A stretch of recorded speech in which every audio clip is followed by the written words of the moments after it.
وقفے سے پہلے ہم مثنوی شریف سے موسیٰ علیہ السلام اور فرعون کے واقعے کا ذکر کر رہے تھے، جس میں فرعون نے 40 دن کی مہلت مانگی تھی۔ ان دنوں میں حامان نے فرعون کو مشورہ دیا کہ جادوگر جمع کرو، اور اس طرح اس دور کے 2 مشہور جادوگروں سے رابطہ کیا گیا۔ فرعون کے حکم کے مطابق قاصدوں نے جادوگروں کو موسیٰ علیہ السلام، ہارون علیہ السلام اور عصائے موسوی کا بتایا، اور فرعون کے انعامات اور ہدیوں کا بھی ذکر کیا۔ دونوں جادوگر مدد طلب کرنے کے لیے اپنے مرے ہوئے باپ کی قبر پر گئے۔ آئیے مولانا کی زبان سے جانتے ہیں۔ بعد ازاں گفتن اے مادر بیا، گورے بابا کو تو مارا رہنما۔ یعنی مولانا لکھتے ہیں کہ فرعون کے قاصدوں کی بات سننے کے بعد جادوگروں نے اپنی ماں سے کہا کہ ماں، بابا کی قبر کہاں ہے، تو ہماری رہنمائی کر دے۔ بردشاں بر گورے او بنمودہ راہ، پس سے روزہ داشتن از بہر شاہ۔ ان کی ماں نے ان کو ان کے باپ کی قبر دکھائی اور طریقہ بھی بتا دیا۔ پھر انہوں نے بادشاہ کی خاطر 3 روزے رکھے۔ بعد ازاں گفتن اے بابا بما، شاہ پیغام فرستاد از وجہ۔ اس کے بعد انہوں نے کہا کہ اے بابا، ہمیں بادشاہ نے خوف سے ایک پیغام بھیجا ہے کہ 2 مرد اورا بتنگ آورداند، آب روش پیش لشکر برداند۔ کیا پیغام بھیجا ہے کہ 2 شخصوں نے اس کو تنگ کر دیا ہے اور لشکر کے روبرو اس کی آبرو ریزی کی ہے۔ نیست با ایشاں صلاح و لشکرے، جز عصا و در عصا شور و شرے۔ جادوگروں نے باپ کی قبر پہ یہ بھی کہا کہ ان دونوں شخصوں کے پاس کوئی ہتھیار اور لشکر نہیں ہے، ان کے پاس ایک لاٹھی ہے اور اس لاٹھی میں ہی سارا شور و شر ہے۔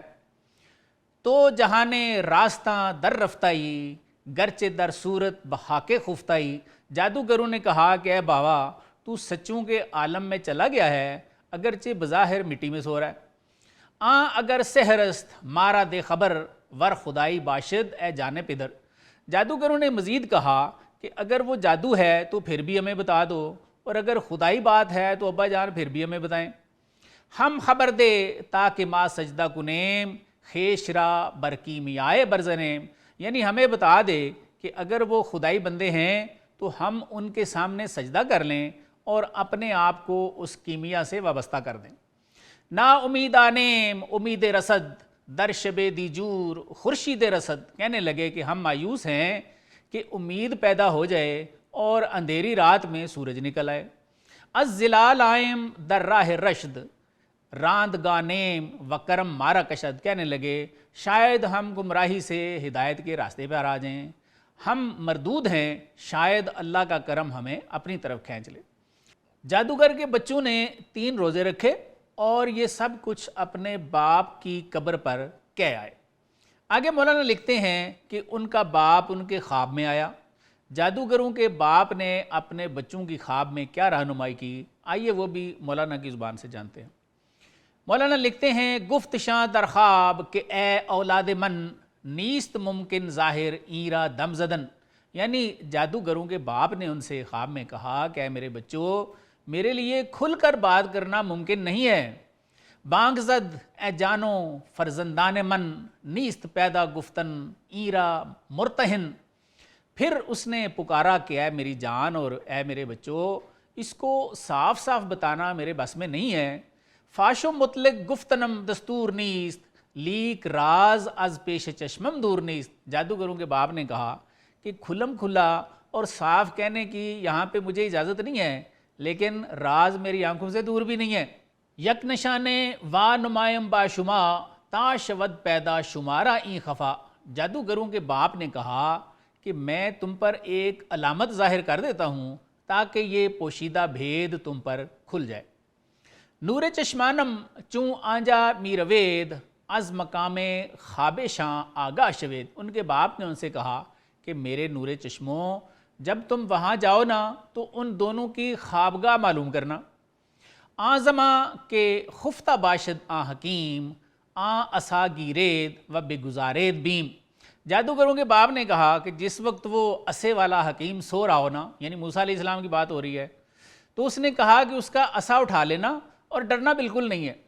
گر بدزدیدش اسا آ ساحر است، چارہ ساحر شمارہ حاضر است۔ ان کے باپ نے کہا کہ اگر وہ عصا تم لوگ چرا لو نا تو وہ جادوگر ہے، اور جادوگر کا علاج تمہارے پاس پہلے ہی موجود ہے۔ ورنہ بتوانید ہاں آ ازدیست او رسول ذوالجلال و مقتدیست۔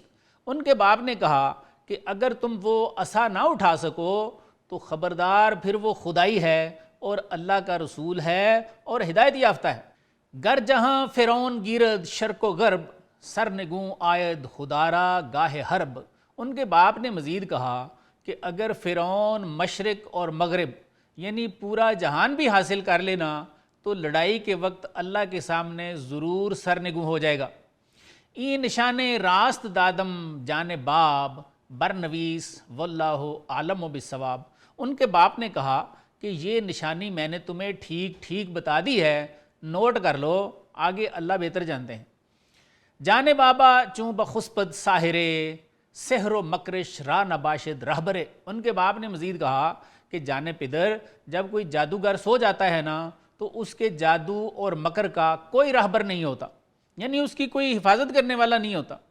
لیک حیوانے کچو پانش خداست، گرگرا آنجا امیدو راہ کجاست۔ ان کے باپ نے مزید کہا کہ لیکن وہ جانور جس کا نگہبان خود خدا ہے، بھیڑیے کو وہاں امید و راستہ کہاں ہے۔ جانے بابا ای نشانے کاتے است، گر مبیرد نیزد حق شرافے است۔ جادوگروں کے باپ نے کہا کہ اے جانے پدر، یہ علامت قطعی ہے، اگر ایسا خدائی مر بھی جائے نا تو خدا اس کو بلند کرنے والا ہوتا ہے۔ ہر دو از گورش رواں گشتن تفت، تا بے مصر از بحر آں پہ کار زفت۔ مولانا لکھتے ہیں کہ یہ سن کر دونوں جادوگر باپ کی قبر سے اٹھ کر فوراً اس سنگین مارکے کے لیے مصر کو روانہ ہو گئے۔ پس نشاں دادند شاہ مردم بدو کہ بروزاں سو نخلستان بجو۔ لوگوں نے ان کو بتایا کہ نخلستان کی جانب جا کر انہیں تلاش کر لو۔ چوں بے آمد دید در خرمہ بنا، خفتہ کو بود بیدار جہاں۔ جب وہ پہنچے تو کھجوروں میں انہوں نے دیکھا اور موسیٰ علیہ السلام کو سویا ہوا پایا، جو دنیا بھر کے بیدار ترین شخص تھے۔ اب مولانا یہاں سے بیدار دل والے لوگوں کی طرف انتقال فرما گئے ہیں۔ کیا لکھتے ہیں؟ بحر نازش بستہ اود و چشم سر، عرش و فرشش جملہ در زیر نظر۔ مولانا لکھتے ہیں کہ وہ نازنی یعنی موسیٰ علیہ السلام سر کی دونوں آنکھیں بند کیے ہوئے تھے اور عرش اور فرش سب ان کی نگاہ میں تھے۔ آگے لکھتے ہیں اے بسا بیدار چشم و خفتہ دل، خود چہ بیند چشم اہل آب و گل۔ فرماتے ہیں کہ اکثریت بیدار آنکھیں تو رکھتی ہے لیکن اکثریت سوئے ہوئے دل والی ہے، اور فرماتے ہیں کہ آب و گل کی آنکھ والوں نے خاک دیکھنا ہے۔ آگے لکھتے ہیں وہ آنکھ دلے بیدار دارد چشم سر، گرب خسپد بر کشاید صد بسر۔ فرماتے ہیں کہ وہ شخص جو بیدار دل رکھتا ہے، اگر اس کی سر کی آنکھ سو بھی جائے تو اس کے لیے 100 بینائیاں کھل جاتی ہیں، یعنی وہ دل کی آنکھ سے دیکھنا شروع ہو جاتا ہے۔ آگے پھر ہم جیسے لوگوں کی اصلاح کے لیے فرماتے ہیں گر تو اہل دل نئی بیدار باش، طالب دل باش و در پہ کار باش۔ فرماتے ہیں کہ اے نفس پرست، اگر تو ایسا صاحب دل نہیں ہے تو پھر راتوں کو جاگا کر دل کا طالب بن اور نفس سے لڑتا رہے۔ ور دلے بیدار شد می خسب خوش، نیست غائب ناظرت از ہفت و شش۔